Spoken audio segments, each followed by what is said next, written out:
বর্তমান বিশ্ব champion Argentina এবার নামছে এক ঐতিহাসিক লক্ষ্য নিয়ে। টানা দ্বিতীয়বার বিশ্বকাপ জিতে এমন এক কীর্তি করতে চায় স্কালিনোর দল, যা গত ৬৪ বছরে কেউ করতে পারেনি। ১৯৩৮ সালে ইতালি আর ১৯৬২ সালে ব্রাজিল ছিল সর্বশেষ দল যারা শিরোপা ধরে রাখতে পেরেছিল। এরপর আর কোনো দল এই কীর্তি গড়তে পারেনি। আর্জেন্টিনার সামনে এখন সেই দীর্ঘ অপেক্ষার অবসান ঘটানোর সুযোগ। ৩৮ বছর বয়সী মেসির জন্য এটি হতে পারে ক্যারিয়ারের শেষ বিশ্বকাপ। ২০২২ সালে নিজের স্বপ্ন পূরণ করলেও এবার আরেকটি শিরোপা জিতে বিদায় নেয়ার লক্ষ্য তার।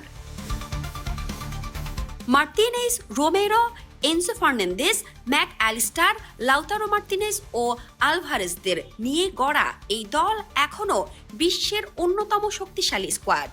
বাছাই পর্বে দুর্দান্ত পারফরমেন্স এবং ২০২৪ কোপা আমেরিকা শিরোপা জয়ে আত্মবিশ্বাসেও এগিয়ে আর্জেন্টিনা।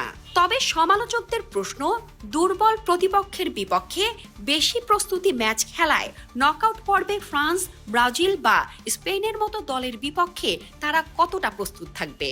শিরোপা ধরে রাখা, মেসির বিদায়ী বিশ্বকাপ আর ইতিহাস গড়ার স্বপ্ন, ৩ লক্ষ্য নিয়েই মাঠে নামছে আর্জেন্টিনা। ইতিহাস কি এবার তাদের পক্ষেই কথা বলবে? শামসাদ শাহানীন, দৈনিক আওয়ার বাংলাদেশ।